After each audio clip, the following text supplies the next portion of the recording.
La Torah, elle a un pouvoir extraordinaire. Elle aide la personne à progresser, à monter.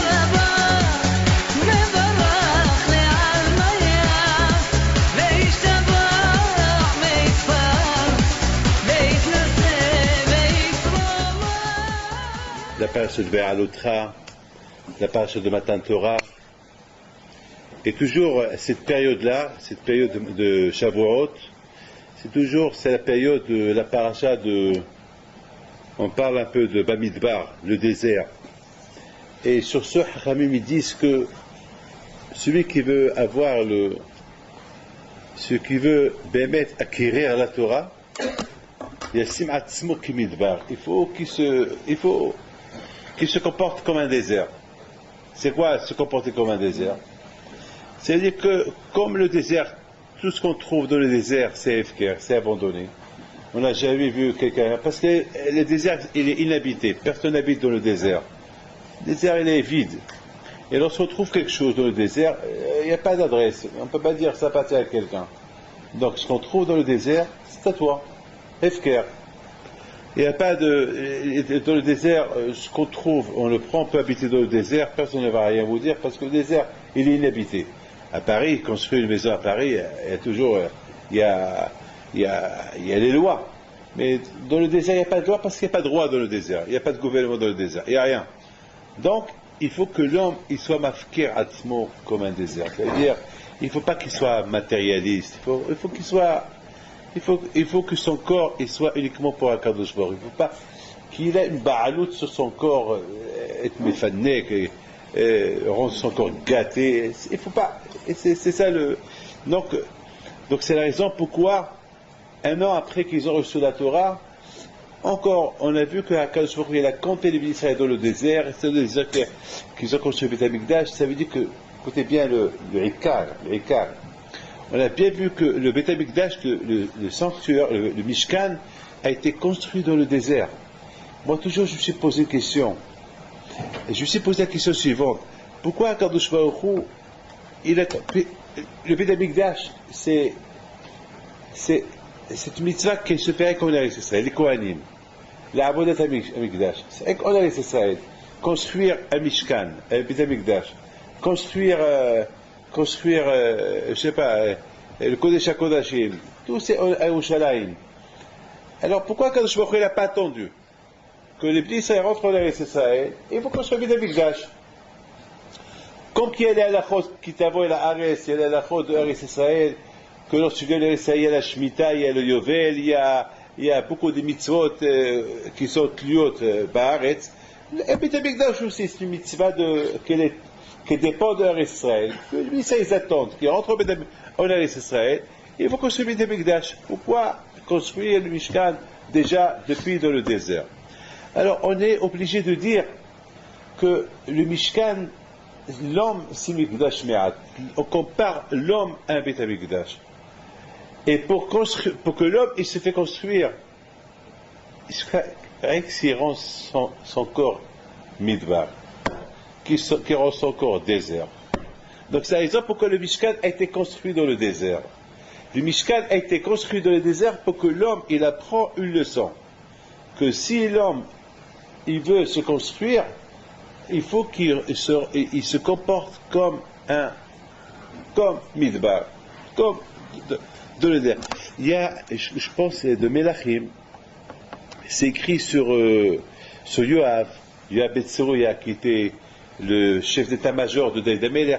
C'est écrit que lorsqu'il est mort, c'est écrit Veikberoto Bamidbar. Ils l'ont enterré dans le Midbar. La Gemara pose une question.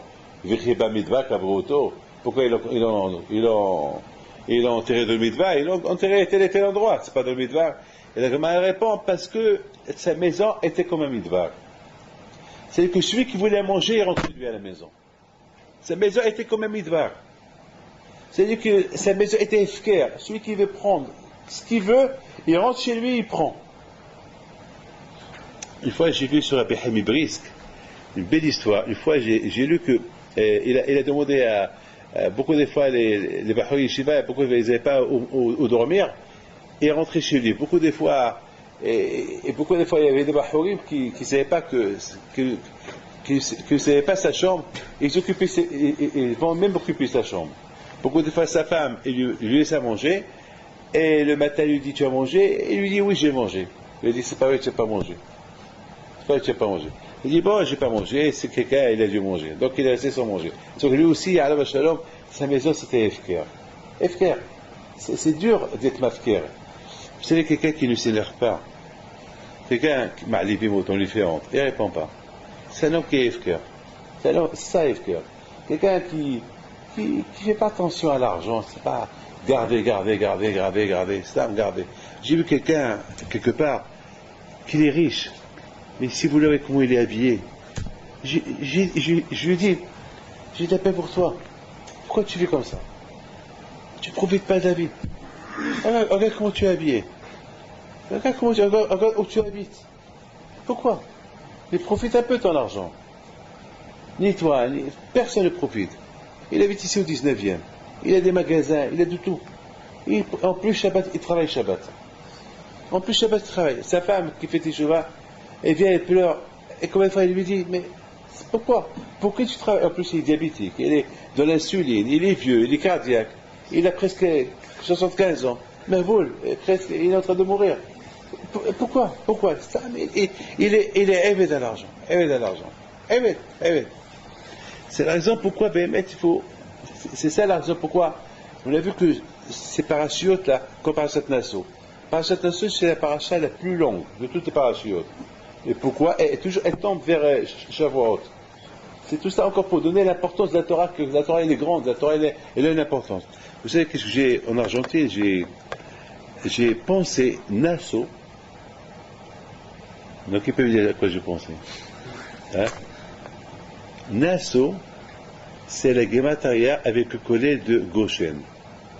C'est bizarre, hein?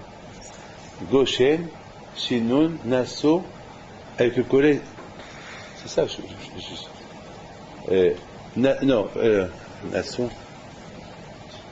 Nassau, Goshen, c'est Gimel.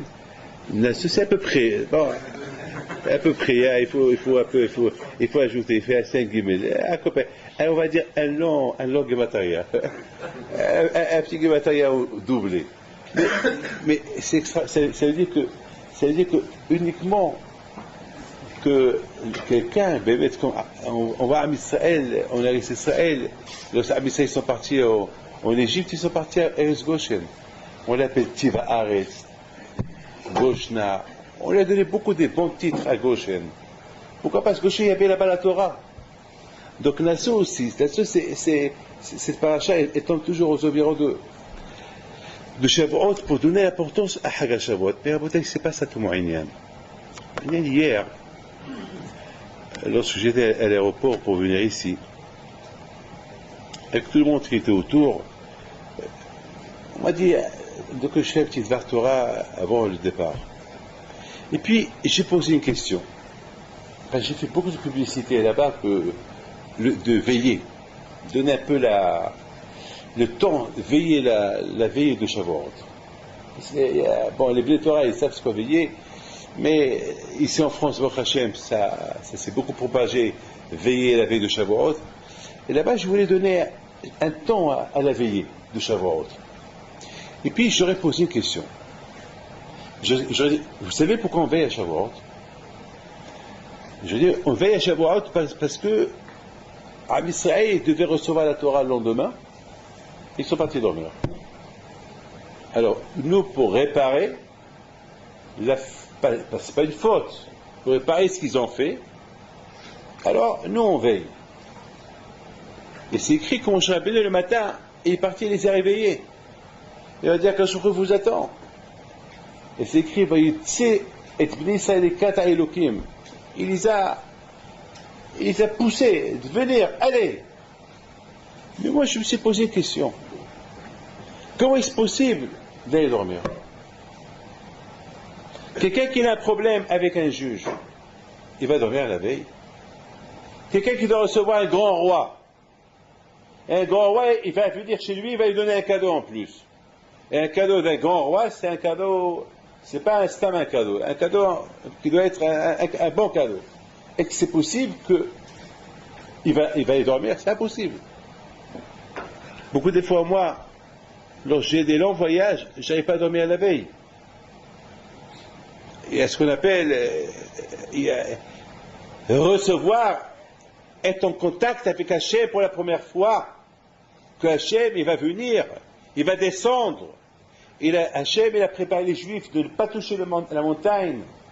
Il y avait beaucoup de préparation. J'ai vu dans un livre qui dit qu'il y avait c'est écrit dans la Torah d'ailleurs, que celui qui approche la montagne, il meurt. Même les animaux, ils n'avaient pas accès. Personne ne pouvait approcher. Il s'est écrit le matin, Kolot Obrakim. Quoi, tu entends Kolot Obrakim, tu dors? Il voyait le feu. Le feu est sur la montagne. Et ce feu, c'est pas le premier jour. Ce feu était là depuis que. Et puis ça, c'était autour de la montagne, il y avait le feu. Je comprends pas. Lorsque, une fois, je devais rencontrer un chef d'État, la veille, j'ai pas dormi. Mais j'ai pas dormi, je me suis préparé, comment je vais parler, comment je vais lui dire, quelle main, comment je vais lui saluer, je serre les mains, je serre pas les mains, je sais pas. Et si lui les amas qui m'enlacent, est-ce que moi aussi je vais l'enlacer, c'est un roi. Est-ce que je l'embrasse, et s'il m'embrasse, je sais pas. C'était tout dépensé. Il a fallu que j'appelle quelqu'un pour qu'il m'apprenne le protocole et me dise, ah mais David, sois normal. Normal quoi? C'est un roi, c'est pas normal. Il faut, comment je fais? Il dit, ah mais David, c'est normal. De toute façon, c'est lui qui veut te voir, donc toi, c'est pas toi qui vas le voir, c'est pas toi qui as besoin de lui, c'est lui qui veut te voir, alors, donc sois un peu décontracté, c'est tout. Alors, ça c'est Melech Basar Vadam, ça c'est un roi qu'aujourd'hui il est là, demain il meurt. Mais là c'est Akadosh Baruch Hu, là. Et il va dormir, c'est pas possible. C'est pas possible, il y a quelque chose qui ne va pas. Il y a une chose qui ne va pas. À tel point que Bémet, c'est pas quelque chose. C'est la bouteille. Vous savez pourquoi cette fête s'appelle Hag HaShavuot? Pour deux raisons. Une raison que tout le monde connaît.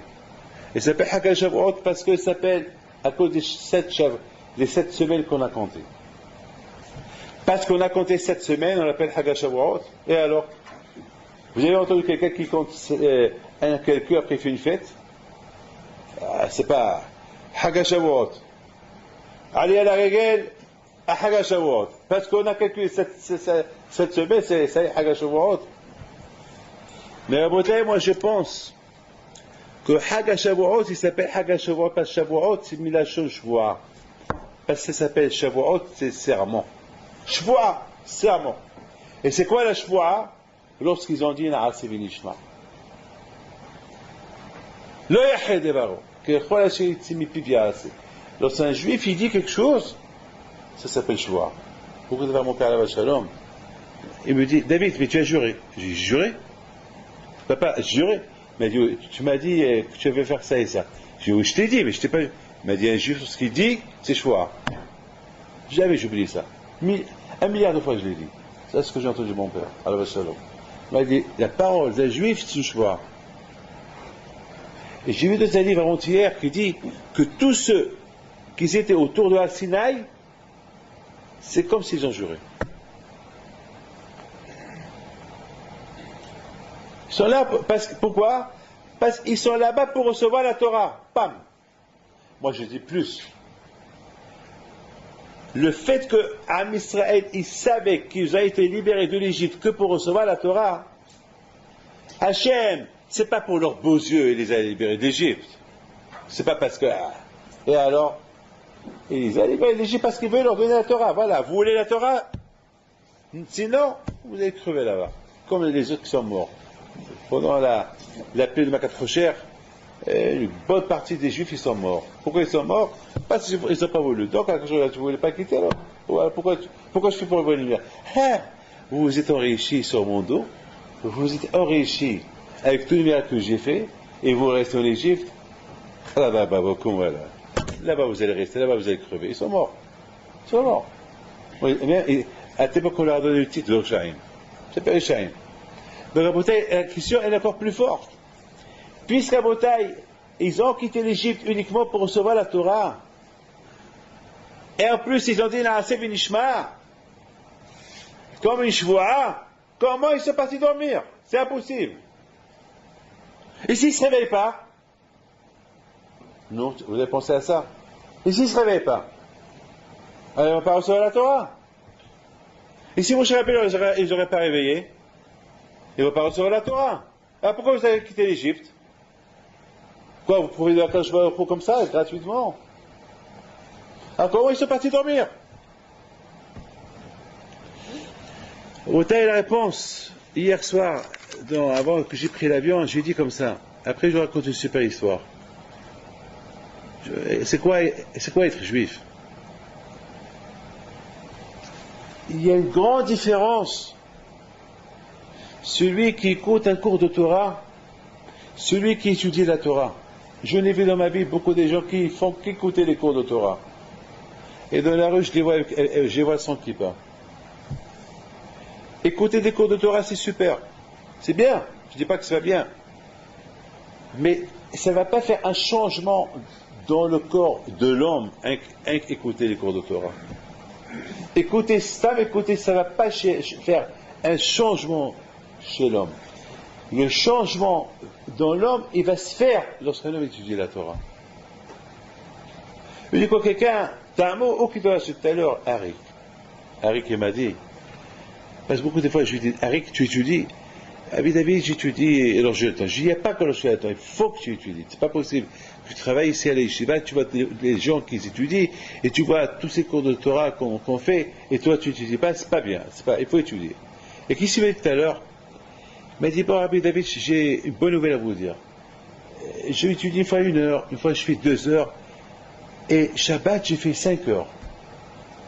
Et à tel point que je suis parti à la maison, et j'ai pris un livre, je voulais encore continuer. J'ai déjà vu. Il y a une grande différence lorsqu'on écoute et lorsqu'on étudie. Lorsqu'on écoute, c'est comme, on écoute. On peut dire, a priori, écouter, c'est pour arriver à étudier. Mais si on écoute, et après on s'adapte à rien qu'à écouter, on s'habitue à rien qu'à écouter, on ne va pas étudier, ça ne va plus faire l'effet. La Torah, ce qu'on écoute, ça peut beaucoup de gens, je les vois sur qui pas dans la rue, avec tout ce qu'ils écoutent. Il y avait une fois quelqu'un ici, je parlais, il était comme ça. Il avait la bouche ouverte, et chaque fois il faisait comme ça. Et ça m'a que, j'ai dit, celui-là, ça, il va venir au collège, celui-là. La façon comment il était, et le lendemain, je l'ai vu sans kippa. Maman, sans kippa. Il me dit, pardon. Je dis, pardon de quoi? Je dis, à moi, tu dis, pardon. Je dis, mais pourquoi hier tu avais l'air d'être intéressé hier? C'est vrai, hier c'était un cours, waouh, c'était vraiment, je l'ai dit à ma femme, tout le cours je l'ai répété, et il est super, j'ai même pris une note. Tu as pris une note dans ta tête, ou tu as pris une note sur un papier? On prend des notes, mais il faut prendre des notes sur la tête, dans la tête, pas des notes sur papier. Des notes sur papier, tu perds les papiers, tu perds tes notes. Mais lorsqu'on met des notes sur la tête, ça reste gravé. Mais je dis, voilà. La bataille, il faut savoir une chose. Le Rahim Akadosh Alav Shalom pose une belle question. Il dit donc à Atiam Souf, Il vient Moshe Rabbeinu devant la mer. Il dit à la mer, de la part d'Hachem, coupe-toi. Et la mer, elle lui dit, non, je ne me coupe pas. Non, moi je me coupe pas. Et il a fallu que Moshe Rabbeinu, il prie à Hachem. Et Hachem, il se dévoile à la mer. Et là, la mer, elle se coupe. Et là, Rahayam Akadosh pose une belle question. Il dit comment Rabbi Pinhas ben Yair, il a réussi à couper la mer, le Nahar, le fleuve. Beaucoup de tzadikim, ils ont coupé, ils ont voulu traverser. Il y a aussi un tzadik, on raconte sur Rabbi Shmuel Abersera, comme ça on raconte. C'est une histoire. C'est pour ça ils ont le mot Abersera parce que le père du tapis. Parce qu'on raconte sur lui qu'une fois il devait voyager quelque part, il n'y avait pas de bateau, et il n'y avait rien du tout, et il n'y avait pas de Shabbat, et qu'est-ce qu'il fait? Il prend, et le bateau, je crois qu'il ne voulait pas, il l'a raté, il voulait pas, et qu'est-ce qu'il fait? Il prend un tapis, il le met sur la mer, il monte, et le tapis il part, jusqu'à qu'il arrive au bateau. Lorsque le capitaine du bateau il l'a vu, il a vu devant lui un tzaddik, vite, ils l'ont fait monter dans le bateau. Tzaddikim. Je te m'amène à Shalom. Il faisait jurer l'air, il prenait un tapis, il montait sur le tapis, et le tapis le prenait là où il voulait, il s'envolait, c'était un vol d'oiseau, là où il voulait. Et il a visité le monde entier, je te m'amène comme ça, je vais dans un midrash. Il dit, Rabbi Rahim Akadosh, comment est-ce possible que Rabbi Pinhas ben Yair, il coupe le fleuve, et Moshe Rabbeinu, il n'arrive pas à couper la mer? Le Rav et le Talmid, il y a l'élève, il y a le maître. Le Talmid, c'est Rabbi Pinhas ben Yair. Lui réussit à couper le fleuve, il traverse, et pas le Rav, Moshe Rabbeinu. Et Rahim Akadosh, il donne une réponse extraordinaire. Il dit, il y a une grande différence entre Moshe Rabbeinu et Rabbi Pinhas ben Yair. Moshe Rabbeinu, il n'a pas réussi à couper la mer parce qu'il n'avait pas le zérout de la Torah avec lui. Parce qu'ils n'ont pas encore reçu la Torah. Il n'y a qu'avec la Torah, on peut changer la nature. Comme les tzadikim, comme le Gaon de Vilna, Rabbi Himpito, Alav Shalom, et beaucoup de Baal Shem Tov, tous ces tzadikim, ils changent la nature avec le kouach de la Torah. Parce qu'Akadosh il a créé la Torah, le monde avec la Torah. Donc si moi je respecte la Torah, j'ai le kouach de changer la nature. Mais après, la nature, elle retourne à sa place. Mais j'ai le kouach. Et chacun il a le kouach. On peut, avec le kouach de la Torah. Donc Rabbi Pinhas ben Yair, lui, s'il a réussi à couper la mer, parce qu'il avait le kouach de la Torah avec lui. Avec le kouach de la Torah, il a fait couper le fleuve. Et le fleuve ne pouvait pas refuser. Mais Moshe Rabbeinu, étant donné qu'ils n'ont pas encore reçu la Torah, donc il n'avait pas ce zéro de la Torah qui pouvait l'aider. C'est beau ce qu'il dit au Rahim Akadosh. Selon ça, je donne la réponse. Ils ne savaient pas encore c'est quoi la Torah. C'est vrai, ils avaient quelques mitzvot. Ils ne savaient pas encore c'est quoi la Torah. Anuchi Hashem Elokecha. Écoutez bien ce que je vais vous dire. Si je crois maintenant, nous, on est croyants. Écoutez bien ce que je vais vous dire. Si on n'a rien vu, si nous on a l'aïmouna, et on vit selon la Torah, et on aime la Torah, c'est parce que nous tous on a écouté Anuchi. Ce Anuchi Hashem Elokecha, il est là. Il est là. Shama'anu. On l'a tous écouté. Shama'anu. On l'a écouté. C'est pour ça la Torah, elle est Olam L'Tishaka. On l'a écouté. Donc il y a une différence avant qu'on a écouté Anuchi Hashem Elokecha et après qu'on a écouté Anuchi Hashem Elokecha. C'est la raison pourquoi le Yitzhara il est fort chez quelqu'un qui n'a pas la Torah. Quelqu'un qui a la Torah, alors Satan il est moins fort. Comme Chachamim disent que le Yitzhara, Tzadikim, Yitzhara Biyadam. Les Tzadikim, le Yitzhara il est dans leurs mains. Dans leurs mains. Regardez Rabbeinu Akadosh. Il était milliardaire, il était riche. Avant qu'il est mort, il n'a jamais profité de ce monde-là. Il a levé ses 10 doigts vers le ciel et a dit Ribono shel olam. Ces 10 doigts-là, ils vont témoigner sur moi que j'ai jamais profité de ce monde. C'est grave ce qu'il dit. C'est ça, Rabbeinu Akadosh. Le Kourah de la Torah. Donc maintenant on comprend très bien les bénis Israël, la veille de matin de Torah, le Tzara a été très fort chez eux. Il n'a pas voulu qu'ils se préparent bien. Qu'il rérotam. Il les a un peu refroidis, ça va, c'est pas grave, allez vous reposer, demain vous allez recevoir la Torah. Mais comment? Allez. Il a réussi. Parce qu'il n'y avait pas le Kourah de la Torah qui va le protéger pour qu'il reste réveillé. Et ça, c'est un limoud. Parce que tout à l'heure, je me suis dit, mais pourquoi Moshe Rabbeinu n'a pas fait une annonce? Une annonce. Une belle annonce. Il a envoyé Yeshua à tout le monde. Faites une annonce que ce soir personne ne dort. Qui ne va pas l'écouter? Qui ne va pas l'écouter? Une annonce. Il n'y avait pas la radio à l'époque. Il n'y avait pas de téléx, il n'y avait pas de téléphone, il n'y avait pas de micro, il n'y avait rien du tout. Mais il y avait une annonce. Les annonces, ils se faisaient vite. Parce que le Mahani Israël était là, et tout le monde savait. Va y a quel Moshe, comment va y a quel Moshe? Une annonce. Mais comment Moshe Rabbeinu a fait arrêter les dons? Tout le monde disait apporter des dons avec David. Allez, il a envoyé des gens, allez, arrêtez. Et tout le monde a arrêté d'apporter les dons. Une annonce. Une annonce. Pourquoi Moshe Rabbeinu n'a pas fait une annonce? Ben justement, à Bretagne, Moshe Rabbeinu Dafka, il n'a pas fait d'annonce. Parce que, et peut-être si on aurait fait une annonce, on l'aurait écouté. Mais Moshe Rabbeinu n'a pas voulu faire une annonce parce que Moshe Rabbeinu il a voulu leur dire le lendemain, vous avez vu hier soir, vous êtes partis dormir.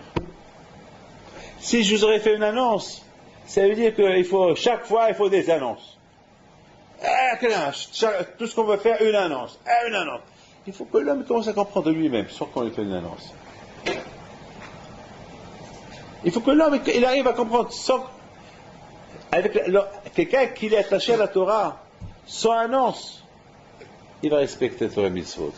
Quelqu'un qui ne connaît pas la Torah, il faut les annonces. C'est ça la bataille de Yisod. Avant matin Torah, le Tzara était fort. Le Tzara, quelque part, il a voulu leur faire. Il n'a pas voulu qu'ils restent réveillés pour recevoir la Torah. Il a dit, c'est pas grave, demain vous allez recevoir, allez-y vous reposer. Mais c'était une erreur. Ils auraient dû comprendre qu'il ne fallait pas aller se reposer ce soir là-bas. Alors, tout le Inyan qu'ils ont quitté l'Égypte pour recevoir la Torah, ils vont dormir. Comment est-ce possible? Comment est-ce possible? Mais justement, lorsqu'il n'y a pas le pouvoir de la Torah, on est faible. Et ça, c'est un limout que Moshe Rabbeinu a voulu leur faire. Vous avez vu, parce que je ne vous ai pas dit de ne pas aller dormir, vous n'êtes pas allé dormir. Pourquoi? Parce qu'il n'y avait pas le pouvoir de la Torah qui pouvait vous aider. Mais tant qu'il y a la Torah, alors maintenant, c'est pas qu'on vous dit, il faut rester réveillé. Vous comprenez qu'il faut rester réveillé. C'est des choses qu'on doit, nous, comprendre. Vous savez, à Bretagne, je vais vous raconter une histoire. Sans l'étude, il n'y a pas l'amour, il n'y a pas la chaleur, il n'y a pas d'enthousiasme à Kadosh Baruch Hu. Et de le respect du mitzvot. Tant qu'ils n'ont pas reçu la Torah officiellement, ils sont partis dormir. Mais tant qu'on l'a reçu officiellement, alors c'est à nous de... Il n'y a aucune obligation de ne pas dormir. Et à toi de comprendre, sois logique. Écoutez, c'est une histoire que je vais vous raconter. Il y a un juif en Argentine,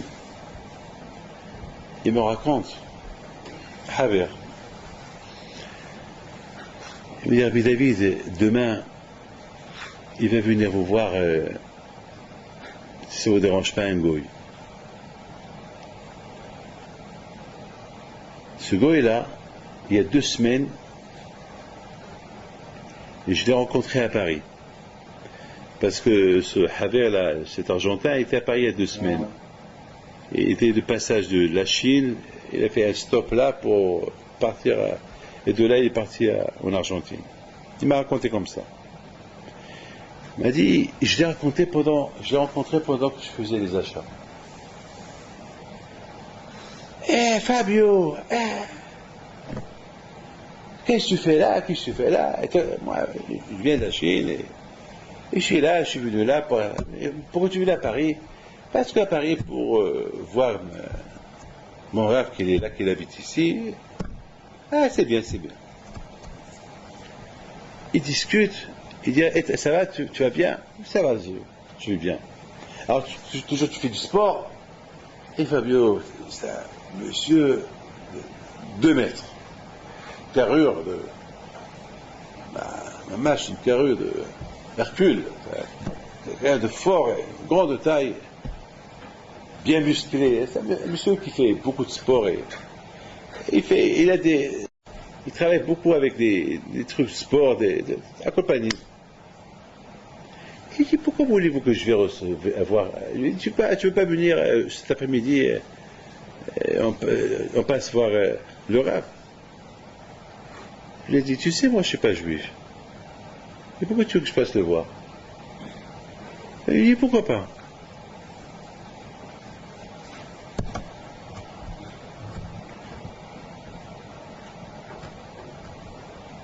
Il a dit, toi tu as des problèmes, moi j'ai pas de problème. Et pourquoi voulez-vous que je vais le voir? L'histoire se termine là. Ce mardi-là, mardi dernier, Haber vient me voir, il me dit, Rabbi David, il me raconte, vous savez, là j'étais à Paris, j'ai rencontré quelqu'un, un ami d'enfance, Fabio, Dada, et je l'ai rencontré, comme ça je lui dis, qui vient, et il me dit non. Je dis, pourquoi tu veux m'emmener? Il ne faut jamais dire à un goy d'aller voir un rave. Jamais. Il faut que le goy lui-même il a un problème et qu'il ne faut jamais proposer à un goy. C'est Hilul Hashem. Le fait qu'il t'a dit non, c'est Hilul Hashem. Un juif qui te dit non, c'est un juif. Bon. Mais un goy, c'est Hilul Hashem. Jamais. Il ne faut jamais dire à un juif. Il m'a dit, ah pardon, je ne savais pas. Je dis bon. Il me dit bon, de toute façon maintenant, ce qui a été fait, il a été fait. Mais maintenant, c'est lui qui m'a appelé ce matin. Ah bon? Qu'est-ce qu'il y a? Qu'est-ce qu'il veut? Il veut venir te voir. Il arrive à Paris. Il avait mal dans tout son corps, à tel point qu'il ne pouvait plus bouger son corps. Il va chez le médecin, il dit, bon, je ne sais pas ce que tu as, mais fais une série d'analyses. Et étant donné qu'il est riche, les analyses après 1 heure lui ont dit, tu as la grave maladie. Mais il faut passer un scanner, un IRM, pour voir c'est où passer, il faut faire vite. Il a l'argent, les choses se font vite. Ils lui font un IRM et tout ça. Ils ont trouvé qu'il a la grave maladie dans ses poumons un peu partout. Il avait rien il y a 1 semaine et en 3 jours, voilà ce qu'il a. Et les médecins lui ont dit, tu vis d'un jour à l'autre. Vous vous rendez compte? Quelqu'un qui n'a rien, quelqu'un qui est sportif, comme un éclair, on lui annonce, tu vis d'un jour à l'autre. Et à la rigueur, c'est mieux qu'il crève tout de suite, une crise cardiaque qui meurt tout de suite, qu'on lui dit, tu n'as rien, il n'avait rien du tout, et on lui dit, voilà, tu vis d'un jour à l'autre. Alors je suis parti monter le voir à l'hôtel, et voilà, je vois lui, sa femme, son copain, les 3 qui pleurent. Ils pleurent. Bien sûr, il y a de quoi pleurer.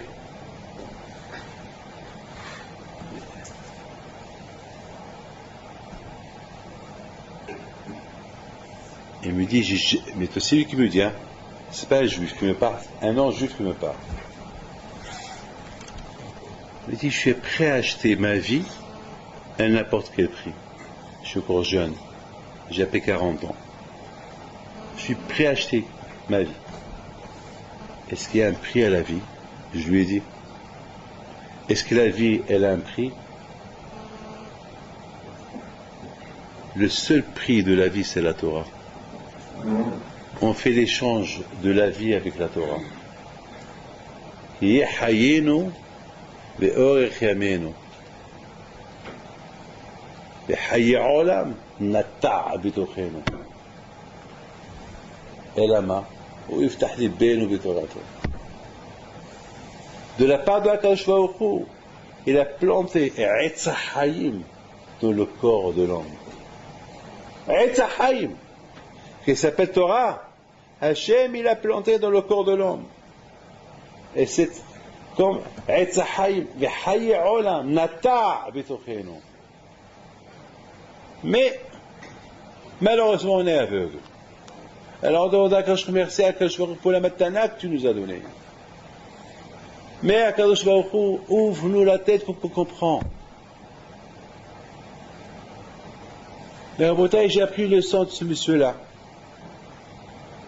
Combien un homme, il doit toujours être prêt avant de laisser passer. Impasse. C'est pas parce qu'on a besoin d'Akadosh Baruch Hu qu'on vient lui demander. Akadosh Baruch Hu nous a donné la Torah qui s'appelle un laissez-passer qui s'appelle la Torah. Et la Torah s'appelle Haïm. Combien il faut l'apprécier. Et Rabotai, comme qu'à Rosh Hashanah, on reçoit les mésonotes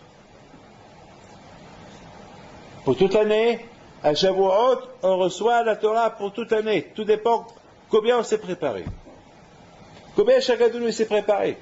Selon ce qu'on se prépare, on nous donne. On s'est préparé, on nous donne. Si on n'a pas la Torah, pourquoi voulez-vous que le bon Dieu vous donne la Torah? Si moi je sais que vous n'aimez pas l'ail, vous n'aimez pas l'ail, pourquoi je vais vous faire un plat de l'ail? Je sais que tu n'aimes pas. Si on sait, et c'est Hachem, il sait qu'on n'aime pas la Torah, il n'y a rien donné.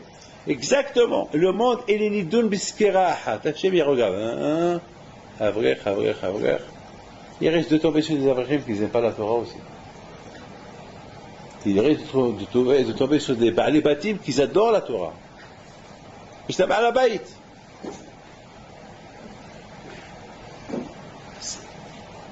Hag HaShavuot, c'est Hag Matan Torah. C'est la fête de la Torah que Hachem, il donne. Matan, il donne des cadeaux. Il donne.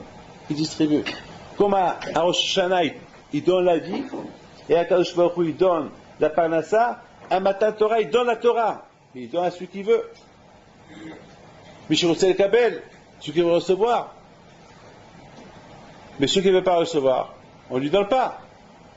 Il va dormir.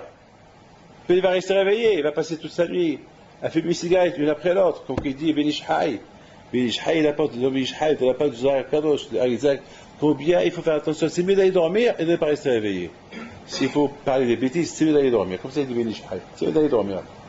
Si c'est pour faire des réunions, s'asseoir autour d'une cigarette et un café l'un après l'autre, c'est même pas la peine. C'est mieux d'aller dormir.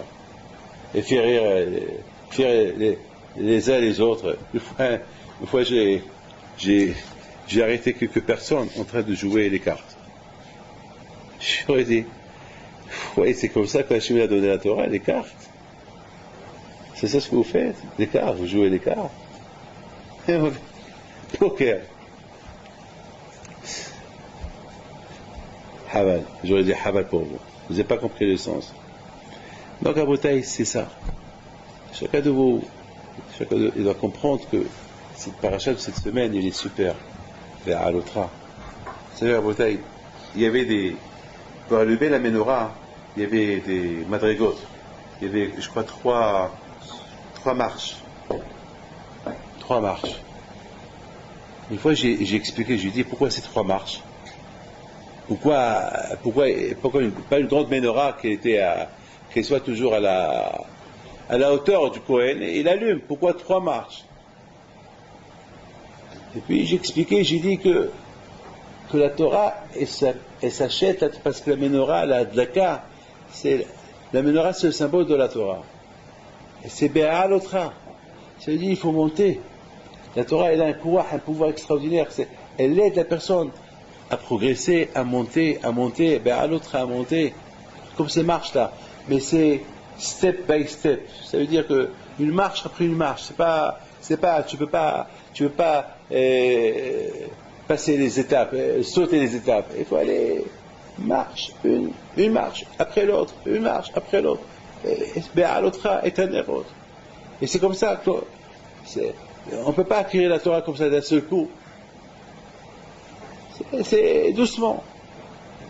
Donc, Rabotai, Hashem, soyez mithalzek, ils disent, je termine avec ça, ils disent,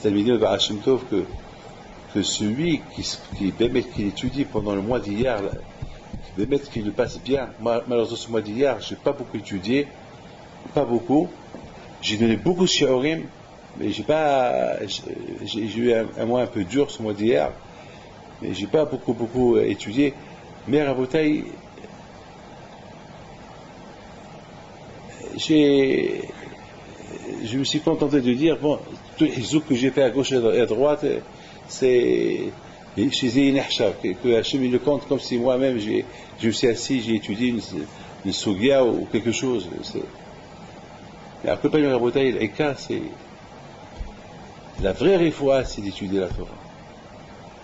Et vous n'avez pas le choix.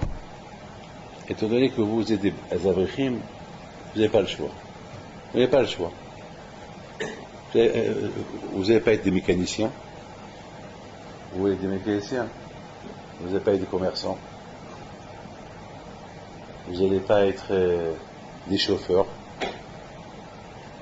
Vous voyez vos chauffeurs? Jamais. Donc vous êtes condamnés à étudier la Torah toute votre vie.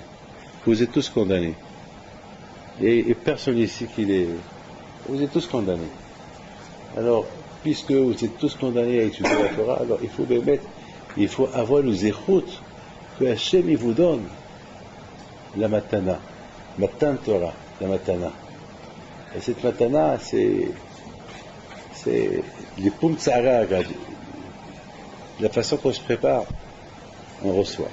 Alors je souhaite à vous tous que vous recevez Hachem une bonne Matan Torah, un bon cadeau qu'elle rassemble, et que Hachem vous donne bracha, batzlaha, briout, et Hachem, et la parnassa, qu'elle rassemble, et chinour, vos enfants. Vous savez, à Rabotai, il y a une femme qui vient chez moi, elle vient chez moi en Argentine, elle est venue chez moi. J'ai beaucoup admis ce qu'elle a fait. J'étais bémet, c'est extraordinaire. Elle vient chez moi, elle me fait comme ça. Elle me donne une photo. Je sais pas, c'est à la mode aujourd'hui, ils apportent des photos, je sais pas. Moi, j'ai pas. Et surtout, parfois, ils apportent des photos pas bien. C'est à la mode. Ici, les gens qui viennent me voir ici en France, je leur ai enlevé cette habitude. Je sais pas pourquoi, je sais pas qui a ouvert ce pétard-là de montrer les photos. Et surtout à Miami, tous ces pays chauds, et les photos, ils sont terribles. Ils sont pas de sniout, pas de sanoua du tout.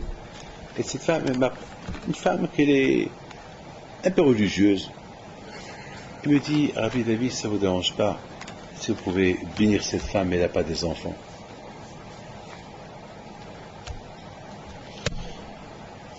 Je lui fais une bracha, elle se lève pour partir. Et je lui dis, et vous? Elle dit, si vous pouvez me faire une bracha pour avoir des enfants. Vous avez des enfants? Non, j'ai pas d'enfants. Et vous me demandez une bracha pour votre copine qui n'a pas des enfants? Elle me dit, moi, la pauvre, elle pleure tout le temps. Moi, je pleure pas. Moi, j'ai l'espoir. Mais elle pleure. Ça me touche, je peux pas. Je préfère que le bon Dieu lui donne à elle, après Hachem me donne. Je lui dis, tu sais pas que en la bénissant, tu te fais bénir toi aussi? En la bénissant, tu te fais bénir. Mais je lui dis, c'est extraordinaire. Et je pense que c'est ça ma Torah. Hachem, il a avant de donner la Torah à Israël. La Torah qui est Be'ahdout, que la Torah, c'est arrivé, c'est baisé. C'est ça qu'Israël était capable d'être unis les uns avec les autres. C'est important ça. C'est très important avant ma Torah qu'il y ait ce lien de Ahdout. S'il y a ce lien de Ahdout, on peut recevoir la Torah. Parce qu'il y a des mitzvot que moi je peux faire que toi tu ne peux pas faire. Il y a des mitzvot qu'on ne peut pas. Mais lorsqu'il y a Harivut, alors ce que moi je peux pas faire et toi tu fais comme si moi je l'ai fait. C'est-à-dire il y a une hakdama avant ma Torah. Parce que la Torah on ne peut pas tout la faire. Alors comment je vais faire? Alors je vais me dire, tu as fait ça, je dis non, je ne vais pas le faire. Mais s'il y a Harivut, Elle me dit, Hachem, tu l'as fait? Je lui dis, non, je ne l'ai pas fait, mais le fait qu'il y a Harivut, j'ai toujours aimé mes ennemis, alors considère. Ah, d'accord. Donc, peut-être c'est très important ce lien-là. Que Hachem vous donne le bracha b'atzlacha, je souhaite Chag Sameach, et on se voit la semaine prochaine.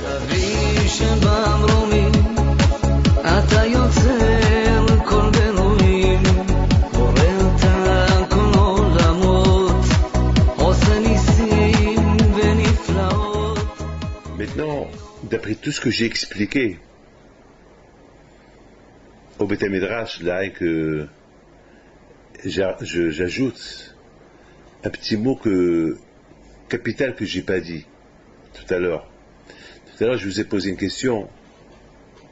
Comment est-ce possible que les bénis Israël, ils sont partis dormir, sachant que demain, ils allaient recevoir la Torah? Alors, est-ce que une chose pareille, elle se fait? Comment? C'est par exemple, si demain, moi, j'ai rendez-vous avec un grand roi, que ma vie dépend de lui, et qui va m'enrichir, et qui va me donner tout ce que je veux, pour même ma famille, est-ce que je vais aller dormir? Je vais l'attendre, surtout lorsque je sais qu'il va venir chez moi de bonne heure. Je vais me préparer pour ça, pour le rencontrer. Alors, comment est-ce possible que les bénis Israël ont rencontré Dieu, ils sont partis dormir? Alors, vous savez,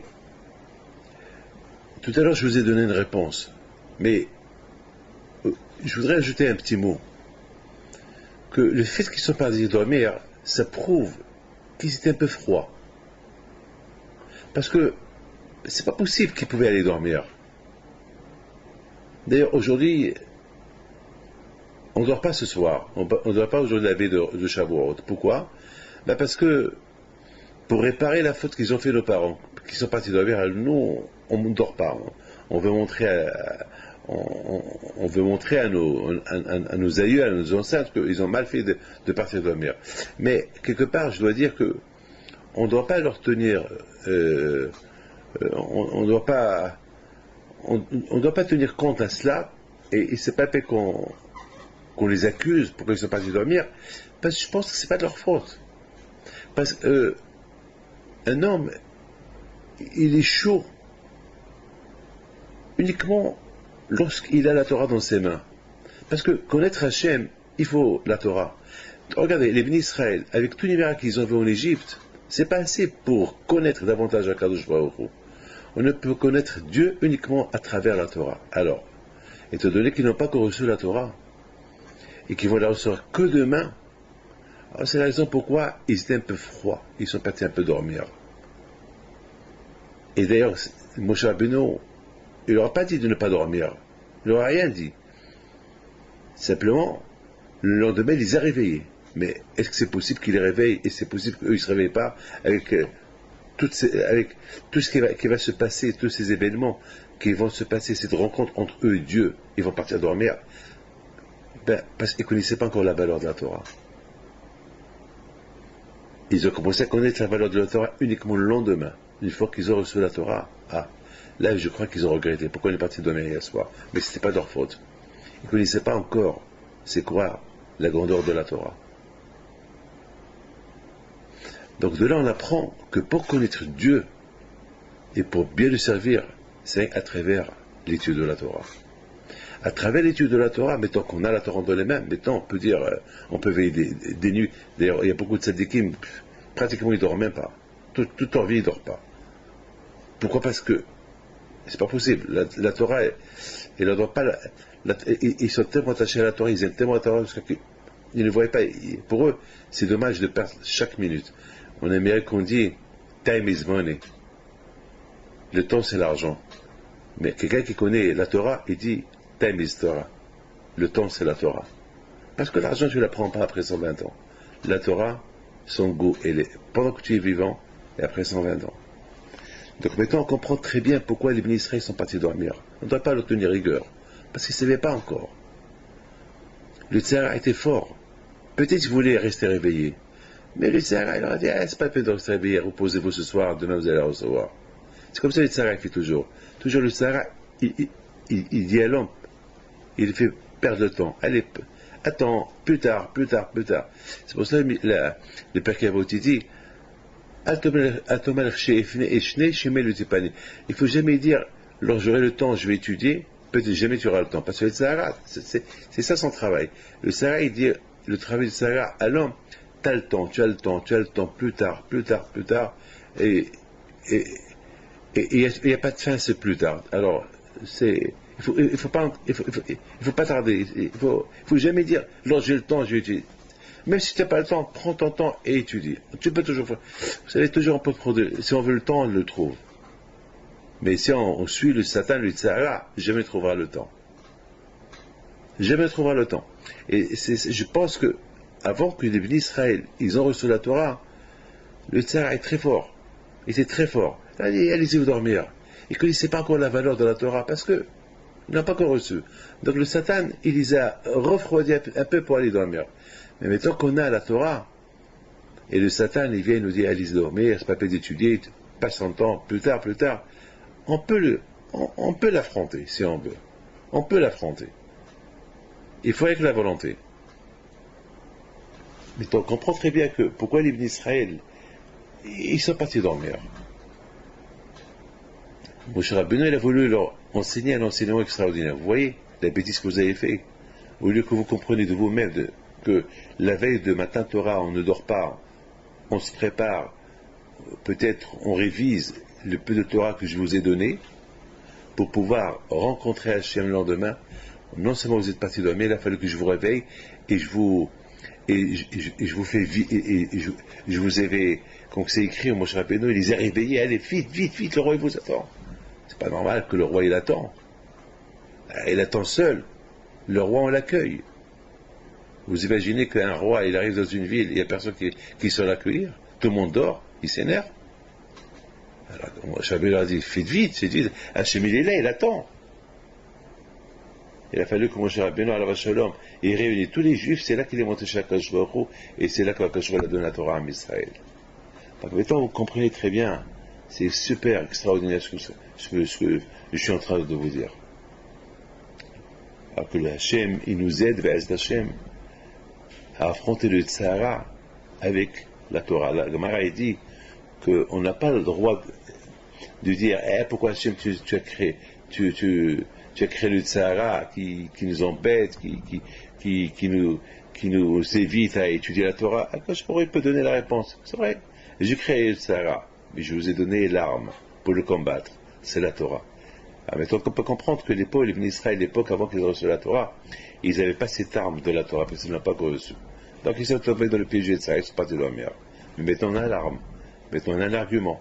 On ne peut pas aujourd'hui on ne peut pas dire le Tzara, parce qu'on a l'arme. Et d'ailleurs, le Talmud dit, après 120 ans, Ashri Mishiba Lekan Vetamodo Biyado. Heureux celui qui quitte ce monde après 120 ans, il arrive là-haut, et ses armes dans ses mains. La Torah. Lorsqu'on voit ses armes dans ses mains, qui est la Torah, on va lui dire, bon, tu as bien fait. On sait déjà qu'il est tzaddik. Avant de le juger, on sait qu'il est tzaddik. Parce que le fait qu'il a des armes dans ses mains, c'est-à-dire avec ces armes-là, il a combattu les tzara pendant sa vie. Et n'oubliez pas, avec ces armes-là, Hachem, il nous fait naître. On est né juif, on est né avec des armes pour combattre les tzara. D'ailleurs, les sages disent qu'il y a un malach qui enseigne la Torah au bébé lorsqu'il est dans le ventre à sa mère. Et une fois qu'il sort du ventre de sa mère, le malach, il donne un coup ici, il lui fait oublier toute la Torah qu'il lui a enseignée. Pourquoi? Pourquoi il lui a enseigné pour qu'il oublie? Parce que Akadosh Baruch Hu, il veut dire à l'homme, voilà, tu ne peux pas nous accuser qu'on ne t'a pas donné les armes. Voilà, on t'a donné les armes, à toi de les dévoiler. Les secrets sont en toi, les forces sont en toi, à toi de les dévoiler. Dévoiler, tu vas voir. Donc lorsqu'on arrive après 120 ans, on arrive avec ces armes qu'on a dévoilées, la Torah. C'est pas ce que je suis en train de vous dire. Que Dieu vous protège et bonne connaissance.